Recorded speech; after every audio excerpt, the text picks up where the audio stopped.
포에마 시리즈 두 번째로 시편 113편 5절에서 9절 말씀 한 절씩 교독하도록 하겠습니다.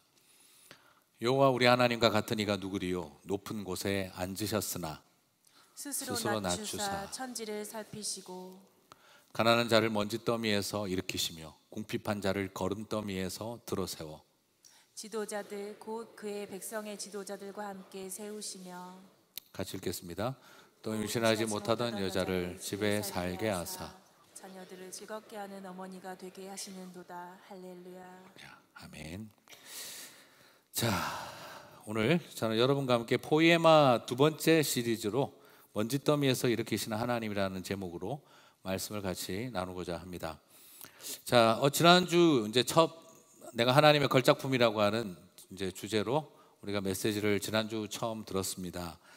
자, 하지만 내가 아무리 하나님의 작품이고 하나님이 지으신 한 편의 시와 같은 존재라는 말을 들어도 참 우리 현실과 상황을 쳐다보게 되면은 아멘 하고 고백하기가 참 쉽지가 않은 것도 사실입니다. 내가 빛나는 하나님의 작품이면 뭐하나, 내 현실은 지금 먼지더미에 던져져 있고 내 현실은 거름더미에 처박혀 있는 것 같은데, 내가 이런 먼지더미에 던져져 있고 거름더미에 던져져 있다면 그건 내가 먼지 취급당하고 쓰레기 취급당하는 건데, 그게 어떤 내가 하나님의 작품이라고 말할 수가 있을까 하는 그런 생각이 듭니다. 이런 상황에서 내가 어떻게 한 편의 시처럼, 내가 한 편의 음악처럼 살아갈 수가 있단 말인가 라는 질문이 생깁니다.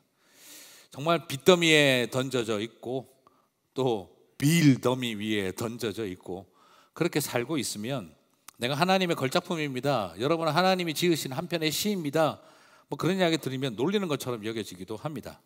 어쩌면 속으로 배부른 소리 하고 있네 하는 싶기도 하고, 그리고 당신도 한번 그 꼴 나면 그때 뭐라고 하는지 한번 봅시다 하는 그런 마음이 생기기도 합니다. 이런 말은 제가 누구한테 들은 말이 아니라 제가 힘들 때 교회에서 누가 위로해 줄 때 집에 오면서 했던 말입니다. 꼭 괜찮아, 하나님께서 회복시켜 주실 거야, 나중에 너도 그 소리 하는 거 한번 보자, 제가 그러면서 집에 돌아왔던 기억이 있습니다.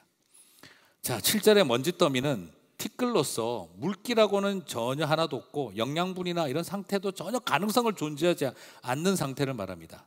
생명력의 가능성이 전혀 없는 상태에 있는 게 바로 먼지더미와 같은 것이죠.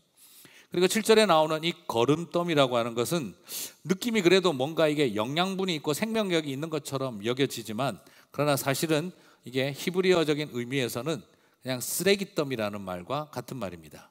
그냥 우리가 생각하는 농사의 퇴비를 떠올리지 마세요. 그냥 고대 사회에서 똥, 오줌, 쓰레기를 한꺼번에 덤프시켜 놨던 곳이라고 생각하시면 되겠습니다. 말 그대로 분뇨와 쓰레기가 뒤범벅이 되어져 있는 가치 없는 그냥 오물덩어리를 말하는 것입니다. 자, 사람에게는 두 가지 종류의 절망이 있는 거예요. 이 먼지더미와 이 쓰레기 거름더미는 절망이라고 하는 공통점을 가지고 있으면서도 약간의 차이점이 있습니다. 사람은 어떠냐? 일관성 있는 절망 아니면 다양성 있는 썩은 절망 속에 살아가고 있다는 것과 같습니다. 자, 쓰나미가 여러분 밀고 나갔었을 때 이 쓰레기 더미를 보시면요, 그건 마치 뒤범벅이 되어 있는 썩는 냄새가 나는 거죠. 자, 먼지더미에 있다 하는 것, 이게 참 우리에게 여러 생각들을 하게 하는데요. 오늘 그런 마음 상태에 있는 저와 여러분에게 하나님은 당신의 작품으로 만드셨습니다 라고 말을 하면 받아들이기 참 어렵습니다. 사람 마음은 참 독특합니다. 사람들이 와서 목사님, 제 마음이 텅 비어버린 것 같아요 라고 말하지만 사실 우리는 텅 빈 게 아닙니다. 그냥 마음이 공허함으로 꽉 차 있습니다.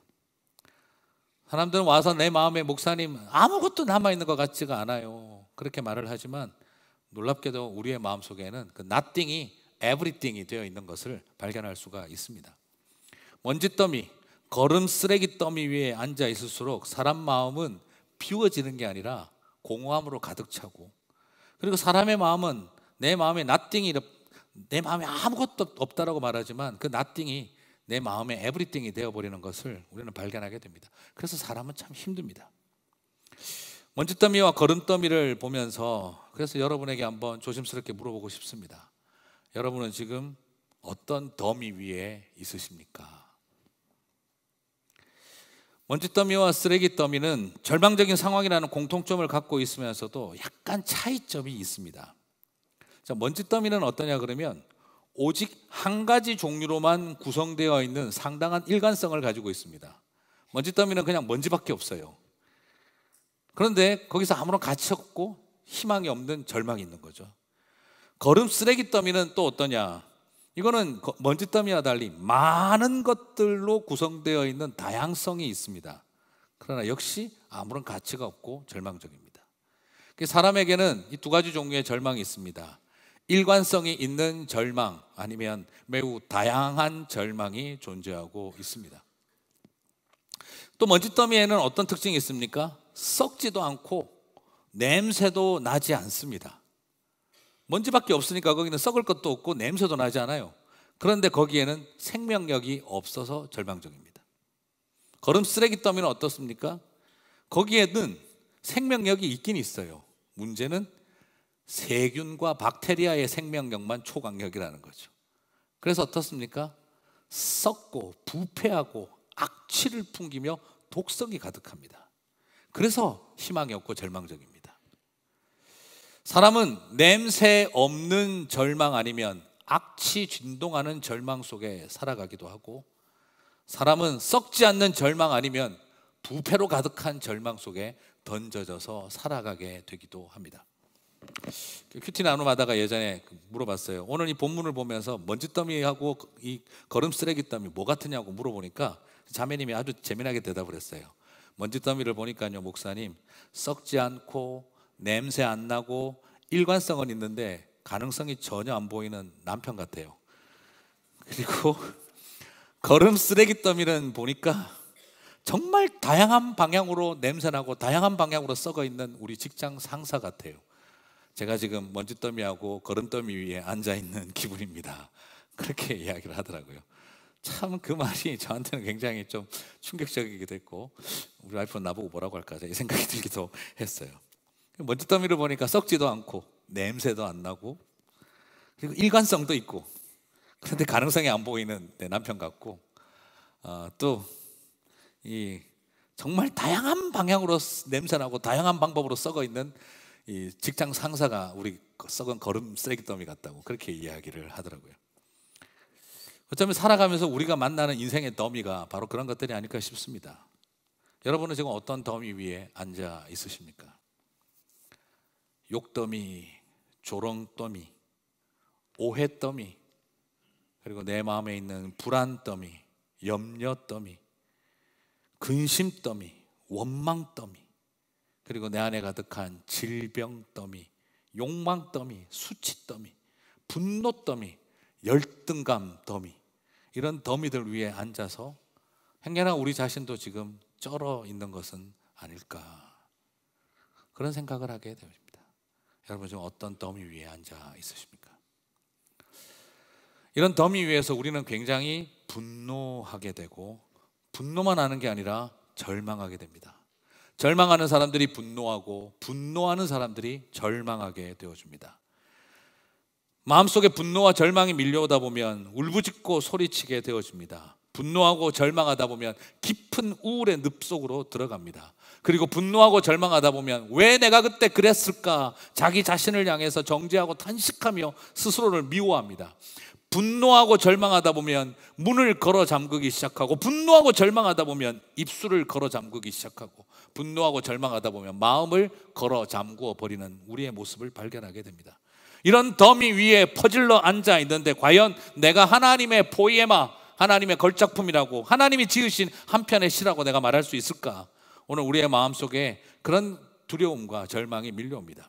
과연 이런 상태에서 내가 긍정적인 마음을 먹고 자아상을 좋게 생각해보자 라고 한다고 해서 내가 과연 쉽게 나는 괜찮을 거야, 나는 걸작품이야 라고 이렇게 자기 암시와 강화를 한다고 과연 될 수 있을까요? 인생을 살아가면서 이런 두 더미 위에, 그리고 이것들에 의해서 파생되어진 많은 절망의 더미 위에서 우리들이 있지만, 그런 우리들을 향해 여러분은 하나님의 형상으로 지음받은 바로 하나님의 작품입니다, 포이에마입니다 라고 감히 말할 수 있는 이유는 무엇일까요? 내 환경이 달라지고 내가 힘을 내고 내가 건강한 자아상을 갖게 되면 그게 나를 그렇게 만들어갈 수 있는 게 아닙니다. 바로 그런 우리들이 하나님의 포에마라고 부를 수 있는 이유는 하나님이 절망의 더미 속에 함께 들어오셨기 때문입니다. 5절과 7절을 같이 한번 살펴보도록 하겠습니다. 5절과 7절 같이 읽겠습니다. 여호와 우리 하나님과 같은 이가 누구리요? 높은 곳에 앉으셨으나 스스로 낮추사 천지를 살피시고 가난한 자를 먼지 더미 위에서 일으키시며 궁핍한 자를 거름더미에서 들어세워. 자, 우리 하나님은 어떤 분이십니까? 위대하고 높으신 분이신데 하나님은 스스로 낮추사, 6절을 보시면 스스로 낮추셔서 뭘 하십니까? 천지를 살피신다 그래요. 스스로 낮추어서 천지를 살피신다. 아, 천지를 살핀다. 뭘 한다는 겁니까? 내가 얼마나 대단한 위대한 왕인데 내가 이 밑에 있는 이 왕들과 이 세상을 내가 한번 다 살펴보고 나쁜 놈 없는지, 죄 짓는 놈들 없는지, 범죄자들 없는지 찾아보고 경찰관 노릇하며 전부 다 발본 세권 그냥 다 잡아내야지. 그렇게 하기 위해서 천지를 살피고 계신 게 아닙니다. 버르장머리 없고 함부로 나대고 까부는 것들 내가 다 혼내야지. 그것 때문에 천지를 살피시는 게 아닙니다. 천지를 살피신 결과가 무엇입니까? 다음 절에 뭐라고 표현하고 있습니까? 가난한 자를 먼지더미에서 일으키고 궁핍한 자를 거름더미에서 들어세우고. 우리 하나님이 이 땅 가운데 낮아지셔서 천지를 살피는 이유가 있습니다. 그건 바로 누가 더 나쁜 놈이고 못된 놈인지, 죄 지은 인간인지를 벌주기 위해서 살펴보고 계신 게 아니라 가난하고 궁핍하고 절망과 고통 가운데 던져있던 백성들의 단식을 듣고 그들을 세우기 위해서 주님은 지금도 천지를 살피고 계신다는 것입니다. 그게 우리 하나님이 가지고 있는 특성입니다. 이 세상에 잘난 것들, 교만한 것들 벌주기 위해서 세상을 살피고 계신 게 아니라 주님은 이 세상에 찍소리 못하고 살아가는 백성들의 그 고통을 일으키기 위해서 지금도 온 세상을 살펴보고 계신다는 것이죠. 그럼 여기서 나오는 스스로 낮추사는 무엇을 뜻할까요? 그냥 머리 숙이고 자세를 낮추는 겸손 떠는 이야기가 아닙니다. 그래, 내가 이 사람들 보기에 좀 겸손한 척 해야지 하는 그런 겸손 떠는 이야기가 아닙니다. 막연한 겸손을 말하는 게 아닙니다. 여기서 낮춘다는 말은 몰락하다, 추락하다, 치사해질 만큼 굴종하고 굴복하다, 내동댕이 처지다, 죽은 자처럼 바닥에 눕히다라는 뜻입니다. 이 단어가 가지고 있는 사전적 의미는 바로 뭘 말하느냐? 하나님께서 그래 내 한번 고개 숙여주지 하는 이런 겸손 떠는 이야기가 아니라 주님께서 스스로 몰락을 작정하셨고 치사해질 만큼 굴종의 자리로 던져지셨고 내동댕이 쳐지셨고 죽은 자처럼 바닥에 눕혀졌다는 뜻입니다. 이게 무엇을 말하는 걸까요? 이건 마치 한국 역사에서 후금으로 불렸던 청나라가 조선을 공격해 왔었을 때 그때 병자호란을 겪으며 인조왕이 소위 말하는 삼배구고두례를 했던 것과 같은 것입니다. 삼배구고두례, 삼전도에서 적국의 왕도 아닌 장군이 제단을 쌓아놓고 앉아있는 그 자리에 마치 하나님처럼 앉아있고 그 밑에서 삼배구고두례 3번 절하고 9번 머리를 나무 바닥에 찍어야 했던 것입니다. 한 나라의 왕이 적국의 장군 앞에 9번 마루바닥에 머리를 찍었습니다. 혹자들은 그때 인조왕이 어떻게 했냐면 나무 받침대를 깔아놓고 그 머리 찢는 9번의 소리가 적국의 장군의 귀에 들리도록 나무에 머리를 9번을 찍었다라고 합니다. 바로 가장 치욕적인 낮아짐을 말합니다. 평생 인조대왕이 초록색 땀을 흘리고 살아가야 할 만큼 고통스러웠던 거죠. 이 스스로 낮추사는 단순히 겸손 떠는 이야기가 아닙니다. 먼지더미와 거름더미에 있는 가난하고 궁핍한 절망적인 인생들을 일으키기 위해서 그들을 다시 세우기 위해서 우리 여호와 하나님이 거름더미 먼지더미로 내동댕이 치셨고 그 거름더미 먼지더미까지 몰락하셨고 그리고 죽은 자처럼 바닥에 눕히시기까지 우리를 향해 낮아지셨다는 것입니다. 구약의 시편 이 113편의 내용, 하나님이 언제 그런 적이 있습니까? 그 일은 예수 그리스도께서 이 땅에 말구유에 누이시면서 탄생할 때 성취되었고 예수님께서 십자가에서 죽으시고 인간의 무덤 속까지 내려가신 사건을 통해 주님이 낮추신 것이 성취되었습니다. 우리가 먼지더미에 있는 것만 바라보지 마시기를 바랍니다. 내가 저 거름 쓰레기 더미에 내 동댕이 쳐진 것만 바라보지 마시기 바랍니다. 우리를 일으키고 다시 세우시기 위해 그 먼지 더미와 거름 쓰레기 더미 같은 말구유에 같이 누워주셨던 주님을 보시게 되기를 바랍니다. 죽어야 했던 저와 여러분을 대신하여 무덤 속에 눕혀지셨던 십자가의 주님을 바라보시게 되기를 바랍니다. 낮아지셔서 높이셨고 죽으시면서 저와 여러분을 살리셨습니다. 그게 우리를 포이에마의 자리로 다시 회복시킨 하나님의 은혜입니다. 여러분, 주님 어떤 분이십니까? 바로 그 먼지더미와 거름 쓰레기 더미에 있는 저와 여러분 안에 들어오셔서 당신의 손으로 우리를 잡아 일으키고, 그리고 그 거름 더미에서 우리들의 등을 때밀어 그곳을 벗어나게 하신 것이죠. 주님, 나 혼자 어떻게 나갑니까? 나 혼자 어떻게 나갑니까? 같이 나가셔야죠. 아니다. 나는 내보내야 할 사람들이 더 많이 있다. 너부터 나가거라. 그 거름더미에서 저와 여러분을 등밀어 꺼내어 주신 거죠. 우리가 아직도 하나님의 작품이라고 말할 수 있는 이유는 그 거름더미에 주님이 함께 들어오셨기 때문인 것입니다. 주님은 그저 우리를 끌어내는 것만 원하지 않으셨습니다. 7절과 8절을 같이 읽겠습니다. 가난한 자를 먼지더미에서 일으키시며 궁핍한 자를 거름더미에 들어 세워 지도자들 곧 그의 백성의 지도자들과 함께 세우시며. 그렇습니다. 하나님이 우리를 회복시키시는데 어떻게 회복시키십니까? 그 거름더미 먼지더미에서 끄집어내는 것으로 만족하시는 것이 아니라 바로 고귀한 자들과 함께 세우는 것입니다.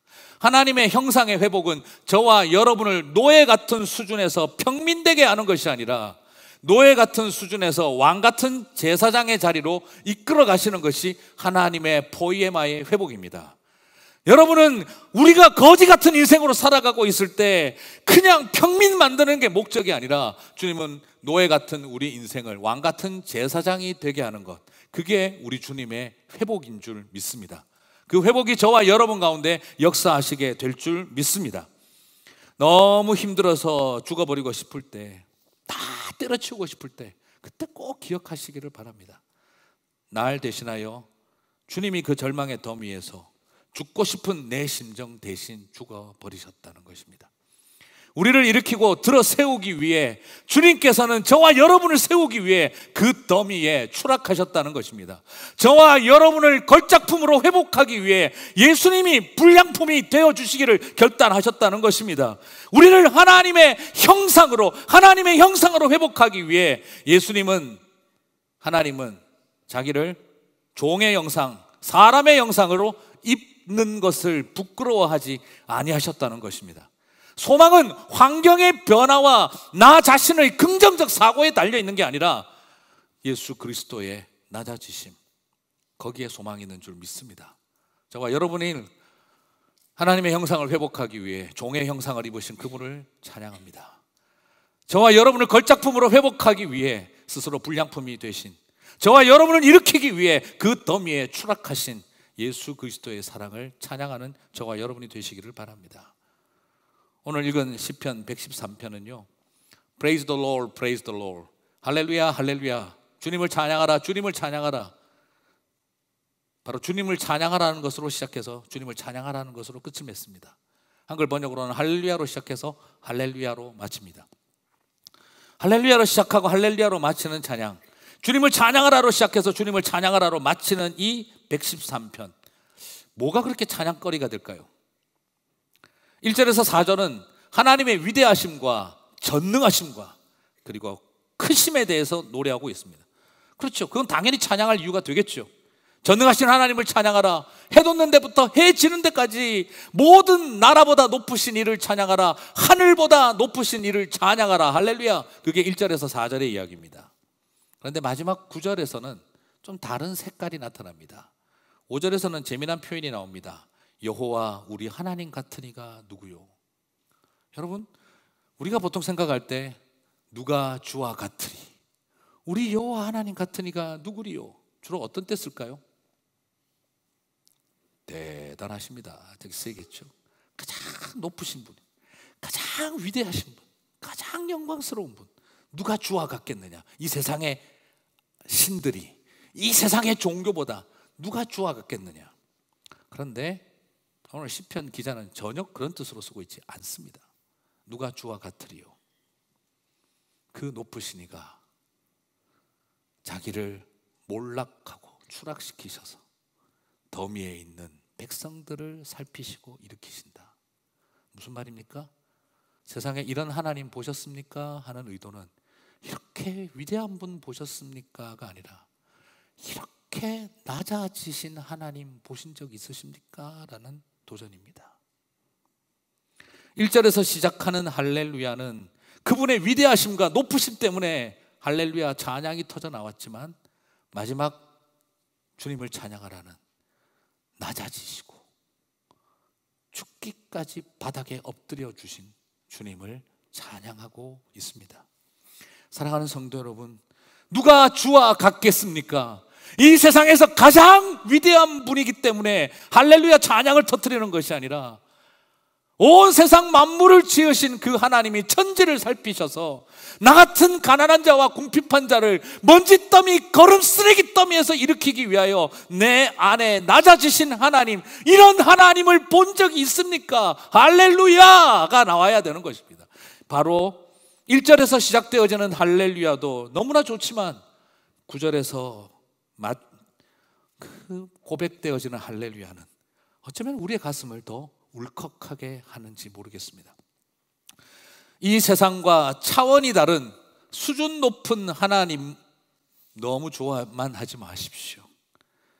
더 좋은 하나님은요, 낮고 천한 자들, 먼지더미와 거름더미까지 낮아지셔서 우리를 일으키시기 위해서 내려오신 수준 낮추신 하나님을 저는 더 찬양하고 싶습니다. 이 땅을 살아가면서 내가 예수를 믿고 하나님을 믿으면서 저에게 가장 감격스러운 것은 우리 하나님은 스스로 이 세상에서 가장 높은 분이시나 수준 높은 하나님으로 여겨지기보다 수준 낮추신 하나님으로 우리에게 다가오셨다는 것입니다. 하나님의 위대함 때문에 감탄사를 터뜨리지 마시기 바랍니다. 그렇다면 우리도 세상 종교와 뭐가 더 다를 바가 있겠습니까? 기독교 신앙의 가장 아름다운 비밀은 스스로 비천을 선택하신 수준 낮추신 하나님에게 터뜨려야 할 감탄사, 그게 기독교 신앙의 특별한 비밀입니다. 세상을 향해 그분이 질러대는 호령 속에 그분의 위대함이 나타나는 게 아니라 죽어가는 백성들의 탄식 속에 함께 하시는 그분의 마음이 우리를 더 아름다운 자리를 이끌어가는 것입니다. 그래서 사랑하는 성도 여러분, 십자가를 자랑하십시오. 그 십자가로 인해 찬양하게 되시기 바랍니다. 할렐루야를 외칠 때 감격스러운 것이 아니라 나지막한 소리로 할렐루야 할 때, 그때 하나님의 가장 아름다움이 드러나는 줄 믿습니다. 말씀을 맺겠습니다. 오늘 1부 때 다들 놀래더라고요. 오늘 목사님 왜 이렇게 빨리 끝내나 당황해 하셨습니다. 먼지더미, 거름 쓰레기 더미에 있다 보면 마음이 참 많이 힘들죠. 그죠? 우리 많은 성도님들이 너무 힘드실 거라고 생각해요. 살다 보면 힘듭니다. 웃음도 잃어가고 얼굴에 윤기도 잃어가고, 그럴 때 우리는 서로 참 힘듭니다. 저도 잘 아는 제 형제가 저한테 오더니, 목사님 오늘의 교회 청년부사에 가실 때 그렇게 밝으시고 웃으셨는데 요즘 잘 그게 안 보이시네요. 또 며칠 전에 또 후배 녀석 만났더니 후배가, 목사님 신학교 전도사 시절 공부하실 때 굉장히 에너제틱하고 밝으신 분이셨는데 별로 안 밝아지셨네요. 알아, 벌써 두 번째 들었어. 제가 그 이야기하고 같이 웃었어요. 사람이 살다 보면 참 쉽지가 않습니다. 50년이라고 하는 세월, 저도 짧지만 살아보니까 그게 참 쉬운 게 아니에요. 저도 설교 막 여러분이 포엠합니다 그러지만, 여러분들도 그 설교 듣고 가시지만 집에 가서 앉아있으면 사탄이 마음속에서 들리잖아요. 포엠아! 사탄은 뭐라고 할까요? 포기해라 막 그냥 자꾸 그렇게 들려옵니다. 저도 혼자서 웃었습니다. 여러분이 포엠입니다 그러고 나서 너는 포기해라 이 말이 들려오는데 저도 웃기더라고요. 사람 마음이 그렇게 연약합니다. 우리 살아보면 그렇게 이 말을 설교로 듣고 아멘 하지만 현실은 녹록지 않다는 거 압니다. 마음이 힘들면 모든 게 힘들어지고 지치죠. 제가 짧지만 살아보니까 또 교인들 만나고 보면서 그런 생각 많이 들었습니다. 사람이 몸이 아프면은요 살고 싶어져요. 몸이 아프면 살고 싶어 해요. 그리고 살려고 해요. 근데 마음이 아프면 죽고 싶다고 그래요. 사람이 참 마음 아픈 게 쉬운 일이 아닌가 보다 싶어요. 몸 아프면요 살아야겠다 생각 들어요. 어떡하든지 살아야지. 근데 마음이 아프고 무너지기 시작하면 죽고 싶다 그냥 이 생각만 드는 게 사람인 것 같아요. 그래서 몸이 아픈 게 중요한 게 아니고 마음이 아픈 게 얼마나 힘든 일인가 그런 것을 많이 보게 되어집니다. 근데 또 한편으로 보면은 또 마음 아픈 게 다가 아닌 것 같기도 해요. 마음이 아파가지고 죽고 싶다고 하던 사람이 몸이 아파지니까 살겠다고 또 애를 쓰더라고요. 살아야겠다 그러더라고요. 어떻게 보면 또 그런 것 같기도 해요. 물론 정말 전방적인 게 뭡니까?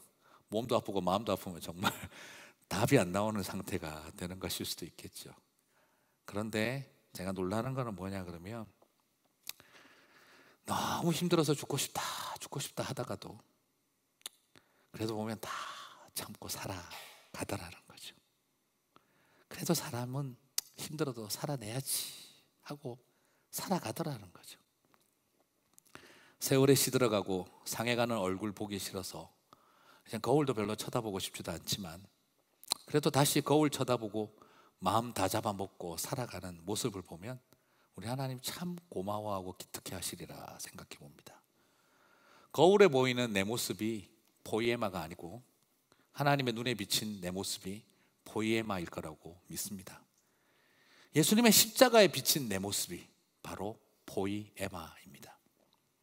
우리의 소망은 낮고 천한 나를 위해 몰락과 굴종의 자리에 들어오셔서 우리 옆에 같이 먼지 뒤집어 쓰시고 우리 옆에 걸음 뒤집어 쓰시고 앉으셔서 겸연쩍게 씩 웃어주시는 예수님과 눈 마주치게 할 때 그때 우리 인생에 소망이 있을 거라고 저는 믿습니다. 여러분, 나 혼자 이 먼지더미 위에 처박혀 있고 이 걸음더미에 소망 없이 내동댕이 쳐져 있는 것처럼 여겨질 때 그때 무엇이 위로가 되겠습니까? 저 하늘에서 구름 타고 보좌에서 올라오라고 하시는 주님이 아니라 그 걸음더미에 오물, 먼지더미에 먼지 같이 뒤집어 쓰고 들어오셔서 내 옆에서 씩 웃고 계시는 주님과 아이 컨택이 일어날 때 그때 우리에게 위로와 소망이 있지 않겠습니까?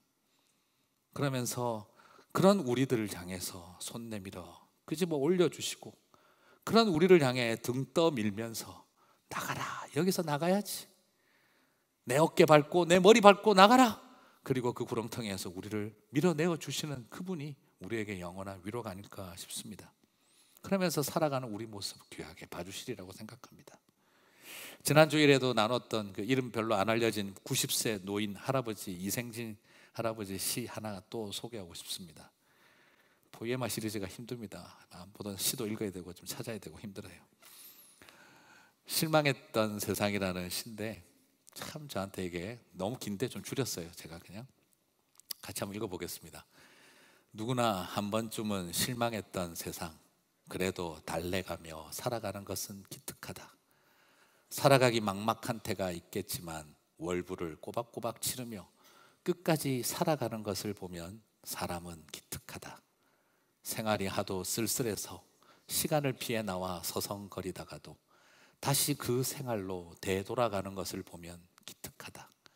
털어놓고 보면 누구나 한 번쯤은 해보았을 자살 미수, 그래도 껄껄 웃다가 가는 것을 보면 사람은 기특하다. 제가 더 잘 줄였다고 생각을 하고 있습니다. 저는 이걸 보면서 여러 생각을 해봅니다. 이런 마음으로 살아가고 있는 우리 같이 옆에서 계신 주님이 기특하다 해주시지 않을까 싶습니다. 한 번이 뭡니까? 수십 번은 더 실망했을 세상, 그래도 달래가며 살아가는 모습 주님 기특하게 봐주신다. 그리고 그 속에서 먼지더미와 걸음더미에서 흘렸던 시커먼 때 묻은 눈물들 닦아주시며 위로해 주시리라 믿습니다. 살림살이 빠듯하지만 페이먼트 꼬박꼬박하며 살아가는 것, 사는 게 하도 외롭고 쓸쓸해서 길거리 나와 서성거리면서도 다시 그 쓸쓸한 생활 속으로 돌아가는 모습을 바라보면서 저도 이게 이해가 갑니다. 해운대 달동네에서 그 슬레이트 지붕 밑에서 힘드신 아버지가 때로는 술을 감당 못해서 폭력을 행사하실 때는 혼자서 얻어맞고 집 3번 나왔습니다. 내 집 나간다. 그리고 혼자 해운대 밤바다에 앉아서 말씀드렸죠. 물 비슷한 뭐 하나 놔두고 마시면서 집 나왔다 오늘 생각은 했는데 여동생 둘밖에 없는 집에 나라도 가서 맞아들여야지. 우리 아버지 원래 저런 분 아니었는데 그 마음 먹고 다시 들어가서 또 얻어맞고 나와서 또 집 나왔다 하고 들어갔던 일. 그렇죠? 사는 게 하도 외롭고 쓸쓸해서 서성거리면서도 다시 그 쓸쓸한 생활 속으로 들어가는 것. 한 번쯤은 포기해버리고 싶었던 인생인데 그래도 껄껄 웃으면서 살아가는 것을 보면 우리 하나님 참 기특하다 여겨주신다는 것이죠.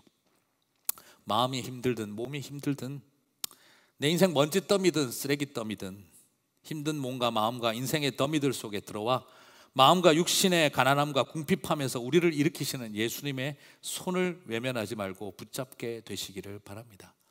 오늘 주님 그 걸음더미에 들어와 여러분을 향해 손을 내미십니다. 그리고 말씀하십니다. 사랑하는 내 아들아, 사랑하는 내 딸아, 이 손 잡으라. 이 손 잡으라. 여러분 그 손을 잡게 되시기 바랍니다. 그 손을 잡고 일으켜 주시고 그 걸음더미에서 우리 등을 밀어 제칠 겁니다. 주님 나 혼자 못 나갑니다. 아니다. 나는 아직도 할 일 많다. 너부터 나가라 하고 우리를 등짝을 밀어 주실 때 그때 저와 여러분에게 위로와 소망이 있을 줄 믿습니다. 그날 우리는 고백하게 될 것입니다. 그 더미에서 나를 일으키셔서 고귀한 자들과 같이 함께 있게 해주셨기 때문에 감사한 게 아니라 그 더미 속에 들어오셔서 죽기까지 종의 형체를 힘어 내 손 잡아주신 게 더 감사하게 되리라고 저는 믿습니다. 그렇습니다. 하늘 영광을 버리고 종의 형체를 입어 죽기까지 낮아지신 것, 그게 오늘 우리 하나님 예수 그리스도께서 하신 일입니다. 그 감탄사로 인하여 할렐루야를 외치고 그 감탄사로 인하여 할렐루야로 흐르낄 수 있는 저와 여러분이 되시기를 바랍니다. 그게 바로 포이에마의 삶의 위로입니다. 오늘도 그렇지 않으시겠습니까? 하루에 나오셔서 얼마나 힘드실 때가 있습니까? 집에 들어가려고 문고리 앞에 서면 이 문고리 열고 들어가야 되나 싶고, 일한다고 나와서 회사 앞에 서면 내가 저곳을 지금 들어가야 되나 싶고, 그리고 문 걸어 잠그고 말 한마디 없는 자식 방 앞에서 우유 한 잔 들고 서서 노크를 하지 못해 그 문고리 붙잡고 고민하는 아버지와 어머니의 마음도 있고, 그리고 오늘도 병원 앞에 서서 다시 이 병원 문 열고 들어가서 또 검사 받아야 되나 싶은 그 마음속에 살아가고 있는 저와 여러분들입니다. 그래도 다시 옷깃 땡겨서 입고, 그리고 다시 머리 한번 넘기고, 하나님 내 손 잡으라고 하셨기에 주님 손 붙잡고 나아갑니다 할 때 누구보다 그 걸음더미, 그 먼지더미에서 흘리는 검은 눈물이 뭔지 아시는 그분 손 붙잡고 일어나실 때 저와 여러분이 진정한 포이에마의 길을 가게 되실 줄 믿습니다. 그 소망으로 위로받고 승리하시는 저와 여러분이 되시기를 주님의 이름으로 축복합니다.